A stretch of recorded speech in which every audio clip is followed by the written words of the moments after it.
State Highway 2 begins in London. Slips under my feet at check-in, leads me through the boarding gate and past the crew. I've learned at every airport there's one Kiwi in the queue. If you can't see them, it's probably you. The highway stretches down the aisle of this winged ivory tower. I find my row and strap in for the next 30 hours. Tray tables flap like fantails against our recycled breath. We are pi waka waka, laughing at death. Landing in Auckland, my road trip continues. Another flight south, peer out Hawke's Bay bound windows. I'm greeted by my Flash Harry Japanese import. Familiar sand on the seats, leaking passenger door. Drive past where Nan doesn't live anymore. This hatchback can read the road.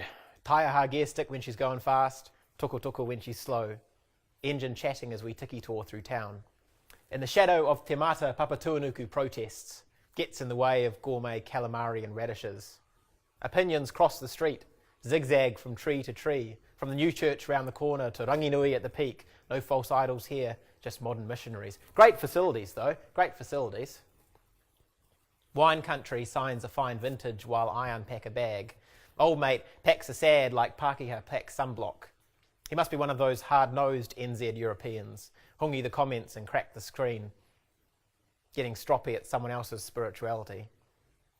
I get back on the highway out of Havelock, going flat tack through bush miles, indicator flashing like a daylight saving sundial, within cooey of chooks and rural lifestyle. The gorge is closed. New corridor confusing. Tū meke, too right, no, left. We missed it.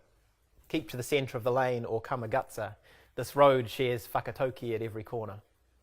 Ka mua, ka muri. My ancestors were bags of scroggin tramped across the rimatakas. Some were raisins, some nuts, all settlers enjoying the blue sky. Some took a nice day trip to shoot up the local marae. My great time something granddad wrote his opinion with a rifle.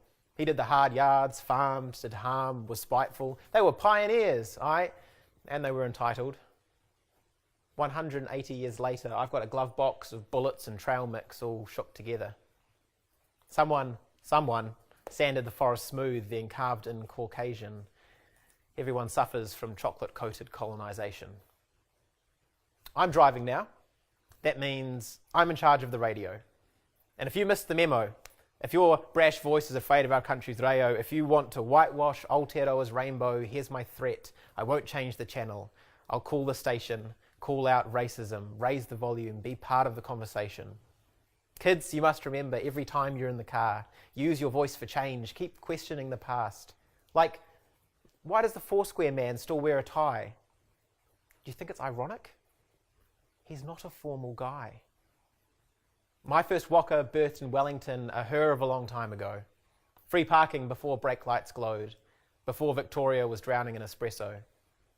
You've got to take your hat off to the ghosts along this road, the best and worst of our shared Pacific whānau. State Highway 2 colonises my cup holder with a flat white. We've arrived with milk and no sugar. No sugar. All right?